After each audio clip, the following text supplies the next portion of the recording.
एकत्र हुए हैं, तो इस सत्र के प्रथम वक्ता के रूप में मैं आमंत्रित करना चाहूंगा इंजीनियर आर के बिश्नोई जी को, जो दुबई से जुड़े हुए हैं। मैं आर के साहब का इस कार्यक्रम में बहुत बहुत स्वागत करता हूं और उनका व्यक्तित्व एवं कृतित्व के बारे में मैं आप सबको अवगत करवाना चाहूंगा कि अपने घर में पौधे तैयार कर लोगों में बांटने व लगाने का शौक रखने वाले आर के साहब गंगानगर के एक छोटे से किसान परिवार में जन्मे हैं। वर्तमान में आप अल्फुटेम ग्रुप दुबई में चीफ इंजीनियर व प्रोजेक्ट मैनेजर हैं। भारत ही नहीं, संयुक्त अरब अमीरात में गार्डनिंग व कंपोस्टिंग विषय पर अनेक वर्कशॉप आयोजित करने पर दुबई सरकार सहित दर्जनों कंपनियों व संस्थाओं ने आपको सम्मानित किया है। दुबई में एफ रेडियो व अखबारों में आपके आर्टिकल को जगह दी गई है। भारत में डीएलएफ और वेव ग्रुप में वाइस प्रेसिडेंट रह चुके आर के साहब वर्तमान में जामवाणी साहित्य अकादमी के कोषाध्यक्ष भी हैं। आपने अपने दिल्ली स्थित आवास में अपने घर की छत पर टेरेस गार्डनिंग की है और लोगों को बागवानी, कचरे से खाद बनाने, सस्टेनेबिलिटी, पर्यावरण संरक्षण व जैविक खेती के बारे में आप हर समय बताते रहते हैं। आर के साहब का बहुत बहुत स्वागत है। आए और अपने उद्गारों से हमें इस शुभ अवसर पर लाभान्वित करें। सम्माननीय आर के साहब, स्वागत। धन्यवाद साहब। गुरु जम्बेश्वर पर्यावरण संरक्षण शोधपीठ, जयनारायण व्यास यूनिवर्सिटी जोधपुर की संपूर्ण टीम का आभार जो यह महत्वपूर्ण वेबिनार आयोजित करवा रहे हैं और मुझे इसमें अपने विचार रखने के अवसर दिया, इसके लिए भी आपका हार्दिक आभार। उम्मीद है मेरी आवाज आ रही होगी। जी सर। आज के मुख्य अतिथि जी, अन्य अतिथिगण, अध्यक्ष जी, वक्तागण, पर्याविदों, पर्यावरण प्रेमियों, संतगण, श्रोताओं, दर्शकों, आप सभी को मेरा नमन प्रणाम।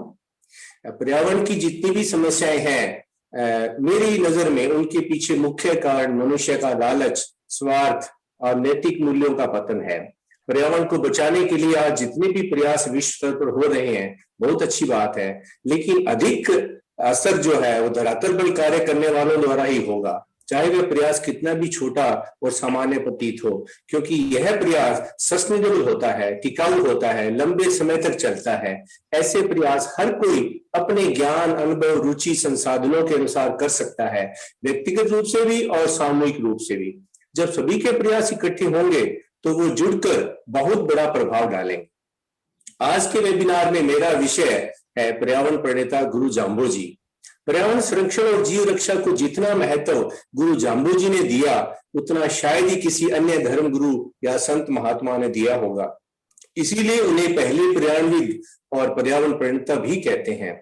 लोग उनकी पर्यावरणीय शिक्षाओं का ईमानदारी और धर्म की तरह पालन करें, इसलिए उन्होंने पर्यावरण संरक्षण के महत्वपूर्ण नियम विश्नोइज्म के 29 नियमों में शामिल कर दिए, जैसे कि 30 दिन सूतक, ऋतु धर्म का पालन, रोजाना स्नान करना, जीव दया पालन करना, हरे वृक्ष नहीं काटना, बैल को बदिया नहीं कराना, पशुओं के लिए गौशालाएं खोलना, प्रेम व परोपकार की भावना से हवन करना, क्षमा व दया का भाव रखना, चोरी नहीं करनी, लालच नहीं करना, संतोष रखना, शील और मर्यादा का पालन करना, तंबाकू व नशे का प्रयोग नहीं करना, शाकाहारी भोजन करना, सफाई रखना, पानी की शुद्धता, भोजन की शुद्धता इत्यादि।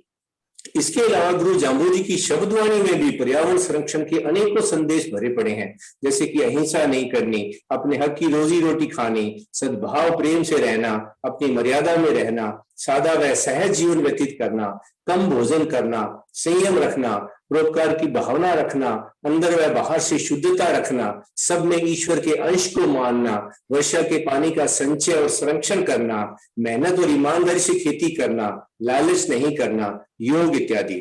उनके ये नियम और शब्दों के रूप में शिक्षाएं आज भी उतनी ही प्रासंगिक है जितनी 536 वर्ष पहले थी। असल में आज उनका ज्यादा जरूरत महसूस हो रही है।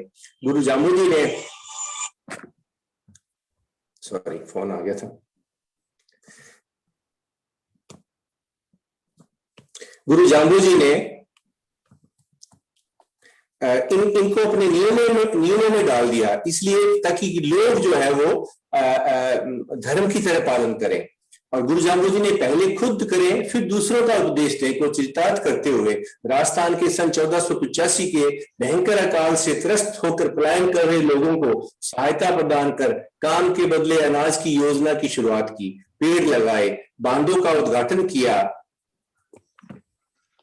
तालाब खुदवाए, गायें चराई, उत्तम खेती और जीने की सहज पद्धति बताई, भंडारे खुलवाए, गौशालाएं और थाट खुलवाए, मुसीबत में लोगों की मदद की। गुरु जाम्बो जी ने स्वयं प्रकृति, जीव जंतु, पेड़ पौधों के बीच रहकर अपने आत्मज्ञान, अनुभव और दिव्य दृष्टि से जाना कि अकाल जैसी प्राकृतिक आपदाओं और खराब स्वास्थ्य का मुख्य कारण मानव का प्रकृति, वन्य जीवों, पेड़ पौधों से सही तालमेल नहीं होना और मानव द्वारा अपने स्वार्थ के लिए प्रकृति का दोहन करना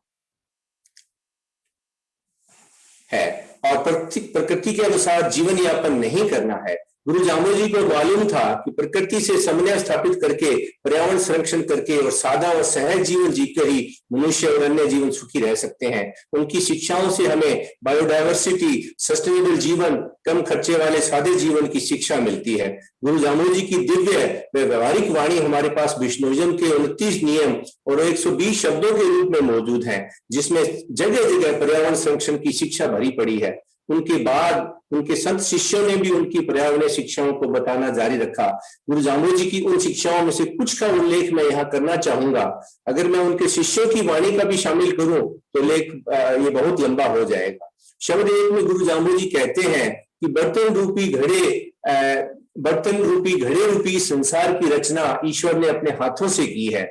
इसका मतलब क्या हुआ कि ईश्वर द्वारा बनाई गई प्रकृति और उसके संसाधनों की अंधाधुंध लूट खसोट और दुरुपयोग नाश हमें नहीं करना चाहिए। शब्द 2 और 7 में गुरु जाम्बो जी कहते हैं कि तूने वन के पेड़ों को क्यों काटा। शब्द 6, 10, 19, 40 में गुरु जाम्बो जी कहते हैं कि ईश्वर जर्रे जर्रे में समान रूप में समाया हुआ है। बहुत से अन्य शब्दों में गुरु जाम्बो जी ने जीव की आत्मा को ईश्वर का ही अंग बताया। इसलिए हमें प्रकृति को ईश्वर का अंश मानते हुए उनका नुकसान नहीं पहुंचाना चाहिए। अनेकों शब्दों में गुरु जाम्बो जी ने निर्दोष जानवरों को मारकर खाने का मना करते हैं। सभी जीवों पर दया करने को कहते हैं और जीव होंगे तो धरती पर संतुलन होगा, बायोडायवर्सिटी होगी। शब्द 11 में गुरु जी कहते हैं कि हक की रोजी रोटी ही खानी चाहिए, दूसरों का हक नहीं मारना चाहिए, चाहे वो मनुष्य हो या जीव हो या प्रकृति या धरती। शब्द 13 में गुरु जाम्बो जी हवन करने का कहते हैं, क्योंकि हवन से वातावरण शुद्धि होती है, सकारात्मक ऊर्जा मिलती है। शब्द 14 में गुरु जाम्बो जी धरती पर रहने वाले अनेकों जीवों की मूल प्रवृत्ति के बारे में बताकर कहते हैं कि इन्हें बदल नहीं सकते, ये सब ईश्वर की अनुकंपा से ही है। यानी सभी जीवों को जीने का अधिकार है, इसलिए हमें उनकी स्वतंत्रता बनाए रखना चाहिए। यही तो बायोडायवर्सिटी है। शब्द 15, 34, 42, 57 में गुरु जाम्बो जी बारिश के पानी के संचय और संरक्षण और उसमें फसल और पेड़ों को सींचने का कहते हैं, जिसको आज हम रेन वाटर हार्वेस्टिंग के नाम से प्रचार करते हैं। शब्द 13, 22, 27 में गुरु जी कहते हैं कि हे मनुष्य, भगवान को दोष मत दो, तुम अपनी करनी की वजह से दुख पा रहे हो, जैसा बोओगे वैसा ही काटोगे। और यही आजकल हो रहा है। मनुष्य के द्वारा लालच से, प्रकृति का अत्यधिक दोहन होने से ही प्राकृतिक आपदाओं और महामारियों का सामना करना पड़ रहा है। शब्द 14, 27 में गुरु जी ईश्वर की कृपा से प्रकृति व नियमानुसार प्रकृति के संचालन की बात कहते हैं। शब्द 20 में गुरु जी कहते हैं जहां दया व चरित्र नहीं होगा वहां सत्कर्म नहीं होगा। ये अगर हम मन में दया की भावना रखेंगे तो हम कभी भी प्रकृति को और उनके संसाधनों को नष्ट नहीं करेंगे। दूसरे शब्दों में गुरु जाम्बो जी सादा जीवन और सहज जीवन का कहते हैं, वर्षा के पानी का संचय का कहते हैं, जमीन को तैयार करके समय से, अच्छे बीज से, मेहनत से, हिंसा रहित उत्तम खेती करने की बात करते हैं और उसकी रखवाली की बात करते हैं जिससे अच्छा उत्पादन हो। शब्द 24 में गुरु जी कहते हैं कि झूठ और फरेब से गंतव्य नहीं पाया जा सकता है। इसका मतलब कि हमें दिखावे रहित प्राकृतिक जीवन जीना चाहिए। शब्द 26 में गुरु जी कहते हैं कि अधिक खाने का कोई लाभ नहीं है, इससे खुद का वजन बढ़ेगा और धरती माता बाहर से मरेगी। तो ये हमें लालच और जमाखोरी, काला बाजारी नहीं करने का सिखाते हैं। शब्द 29 में गुरु जी कहते हैं कि धरती मेरे ध्यान में है और वनस्पति में मेरा निवास है, यानी हमें हरे वृक्ष नहीं काटने चाहिए, वनों की रक्षा करनी चाहिए, अधिक से अधिक पेड़ लगाने चाहिए। शब्द 32 में गुरु जी कहते हैं कि ईश्वर की कृपा से वर्षा होती है और तालाब भरते हैं, अगर फिर भी तुम प्यासे हो तो यह तुम्हारी ही गलती है, क्योंकि तुमने उस पानी को संभाल के नहीं रखा है, संचय नहीं किया है। प्रकृति बहुत ही स्वादिष्ट फल, मेवे, दूध, घी इत्यादि देती है, फिर अगर तुम भूखे रहते हो या जानवरों को मारकर खाते हो तो यह तुम्हारा ही दोष है। तो ये मांसाहार से जितना प्राकृतिक संतुलन बिगड़ता है, अनेक महामारियों बीमारियों का सामना करना पड़ता है, इसलिए यह नियम गुरु जाम्बू जी ने बताया। शब्द 42 में गुरु जी कहते हैं कि अगर तुम प्रकृति और ईश्वर के नियमों के हिसाब से नहीं चलोगे तो विनाश निश्चित है। शब्द 46 में गुरु जी कहते हैं कि पाप छुप नहीं सकता है, पुण्य हार नहीं सकता है, इसलिए हमें अच्छे और भले कर्म ही करने चाहिए। शब्द 46, 76 धर्म नियमों में गुरु जी कहते हैं कि काम, क्रोध, लोभ, मोह, अहंकार, इच्छा को वश करो, क्योंकि इन्हीं की वजह से हम धन संचय करते हैं, चोरी, कालाबाजारी, प्रकृति का दोहन करते हैं गलत तरीकों से। शब्द 51 में गुरु जी कहते हैं हवा, पानी, धरती, बादल, वनस्पति, पहाड़, सूर्य, नदियां, समुद्र ईश्वर की रचना है, इसलिए हमें ईश्वर का नुकसान नहीं पहुंचाना चाहिए। ईश्वर को मानने वाले व्यक्ति को तो प्रकृति का किसी भी चीज का नुकसान नहीं पहुंचाना चाहिए, क्योंकि ईश्वर उनके अंदर भी है। शब्द 72 में वो कहते हैं कि हरा कंकेड़ी का वृक्ष ही मेरा निवास है। ये गुरु जी के सादे जीवन और पेड़ों से प्यार को दर्शाता है। शब्द 74 में गुरु जी कहते हैं प्रकृति से जैसा भी रूखा सूखा मिलता है खाओ और सादा जीवन व्यतीत करो। शब्द 101 में गुरु जी कहते हैं कि गंगा में नित्य ही निर्मल पानी हिलोले मारता है, गंगा के घाट भी निर्मल है। हम कह सकते हैं कि आज के स्वच्छ गंगा अभियान की कल्पना गुरु जाम्बू जी ने 550 वर्ष पूर्व ही कर दी थी। शब्द 111 में गुरु जी कहते हैं सादा खाओ सादा पहनो, ईमानदारी व मर्यादा से अपनी रोजी चलाओ। शब्द 112 में गुरु जी कहते हैं कि जो सिर्फ अपने स्वाद और पेट भरने के लिए दूसरों को मारते हैं उनको नरक के कष्ट भोगने पड़ेंगे। कलश पूजा मंत्र में गुरु जी ने ब्रह्मांड, प्रकृति, पृथ्वी, जीव की उत्पत्ति का बड़ा सुंदर और वैज्ञानिक वर्णन किया है। पूरा ब्रह्मांड कलश रूपी धरती व यह शरीर 5 मूलभूत तत्वों से बना हुआ है, इसलिए इस कलश का आदर करें, इस धरती का आदर करें। पाहल मंत्र में पाहल जो कि पवित्र जल है के इतिहास में उसकी महत्ता का वर्णन किया है, परोपकार की बात की है। प्रकृति का सुंदर वर्णन तो गुरु जी ने कई जगहों पर किया। उनकी अधिकतर शिक्षाएं प्राकृतिक वस्तुओं, संपदाओं, संसाधनों, घटनाओं इत्यादि के उदाहरणों से भरी पड़ी है। अब नियमों का मैंने संक्षेप में ही मैंने बताया इसको, क्योंकि समय की इतनी सीमा रहेगी। बाकी ये बड़े गहराई में है, इनको अलग अलग से जब अध्ययन करते हैं तो हमें पर्यावरण की बहुत सी शिक्षाएं इनसे मिलती है। गुरु जाम्बू जी के पर्यावरणीय शिक्षाओं का पालन उनके शिष्य बिश्नोई पिछले 536 सालों से अब तक करते आ रहे हैं। पेड़ों और वन्य जीवों की रक्षा के लिए अनेकों बार अपने प्राणों की कुर्बानी दी है, कुल्हाड़ी और गोलियां झेली है, कष्ट सहे हैं, लेकिन पर्यावरण धर्म पर अडिग रहे। चिपको आंदोलन की शुरुआत तो बिश्नोई ने 300 वर्ष पहले ही कर दी थी। पेड़ों व वन्य जीवों के लिए अपना जीवन कुर्बान करने के सैकड़ों उदाहरण बिश्नोई समाज के इतिहास में भरे पड़े हैं और आज भी यह जारी है। उस समय राजाओं से अपने राज्य क्षेत्र में शिकार नहीं खेलने देने के आदेश सिर्फ बिश्नोई ही पारित करवा सकते थे। सन 1730 के खेजड़ली बलिदान को कौन भुला सकता है, जब जोधपुर के पास खेजड़ली गांव में पेड़ों की रक्षा के लिए 363 पर्यावरण प्रेमी बिश्नोइयों ने अपनी जान यह कहकर दे दी कि सिर साँटे रूक रहे तो भी सस्तो जान। अर्थात अगर सिर के बदले में पेड़ सकता है तो पेड़ बच सकता है तो यह सौदा सस्ता है और हमें मंजूर है। किसानों की अपनी जमीनों पर वाइल्ड लाइफ सेंचुरी के उदाहरण बिश्नोइयों के अलावा कहाँ मिलेंगे। बिश्नोई खुद प्यासे रह जाएंगे, लेकिन वन्य पक्षियों के लिए रेगिस्तान में भी पानी की व्यवस्था जरूर करेंगे। बिश्नोई इसमें भूखे रह सकते हैं, लेकिन पक्षियों के लिए चुग्गा व अन्य जीवों के लिए चारे की व्यवस्था अपने खेतों की फसलों के रूप में ही कर देंगे। थार रेगिस्तान में बिश्नोइयों के गांव में खेत किसी ओएसिस जैसे हरे भरे प्रतीत होते हैं, जहां हिरण, नीलगाय, मोर इत्यादि वन्य प्राणी स्वच्छंद होकर घूमते हैं। थार के रेगिस्तान में आपको पेड़ों व वन्य जीवों का ऐसा सुंदर दृश्य दिखाई देगा तो समझ लेना कि यह वह बिश्नोई बाहुल्य क्षेत्र ही है।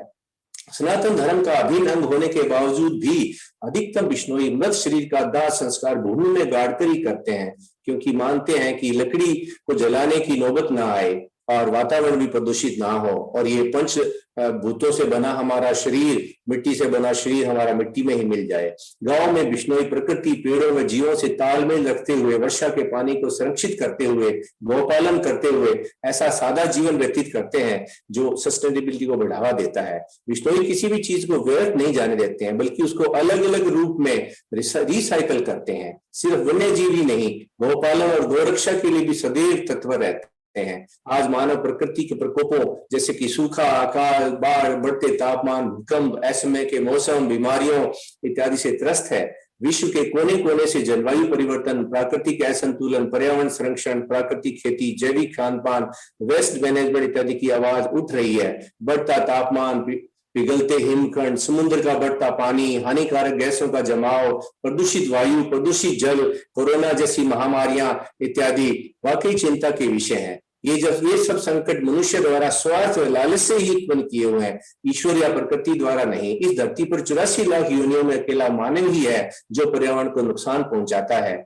तो इसका हल भी मानव को ढूंढना पड़ेगा, वह इस दिशा में कार्य करना पड़ेगा, वरना मानव स्वयं के साथ साथ पशु पक्षियों, प्रकृति, नदियों, वनों के अस्तित्व को भी खतरे में डाल देगा। आओ हम सब मिलकर गुरु जाम्बोजी की इन मानवतावादी और पर्यावरण संरक्षण की शिक्षाओं का पालन करें और इनको पूरी मानवता तक फैलाएं, जिसके लिए यह वेबिनार भी मील का पत्थर साबित होगा। मैं पुनः धन्यवाद देता हूं गुरु जम्बेश्वर पर्यावरण संरक्षण शोधपीठ, जय नारायण व्यास यूनिवर्सिटी जोधपुर, उसकी कर्मठ टीम को और पर्यावरण प्रेमियों को, जिन्होंने ये इतना सुंदर आयोजित करवाया है और हर साल करवा रहे हैं। मैं यही अपनी वाणी को विराम देता हूँ। धन्यवाद। गुरु जम्बेश्वर भगवान की जय।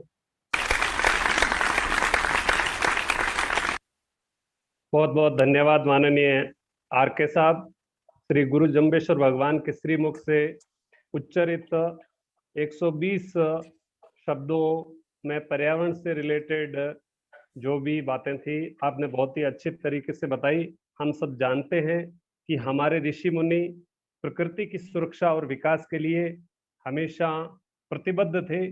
यज्ञ द्वारा वायु प्रदूषण को समाप्त करके पर्यावरण को शुद्ध किए जाने की वैज्ञानिक विधि से वो विज्ञ थे, लेकिन ऋषि मुनियों के इस परिज्ञान से पृथक आज मानव स्वार्थ की अंधी दौड़ में प्रकृति के विनाश करने में तुला हुआ है और उनकी ये दोहन से, प्रकृति के दोहन से सारी उपलब्धियां तत्काल है वो प्राप्त करना चाहता है। गुरु जम्बेश्वर भगवान ने आज से 550 साल पहले ही बता दिया था। आज हम जिस वाटर हार्वेस्टिंग की बात कर रहे हैं, वर्षा के जल को, संचय को उन्होंने बहुत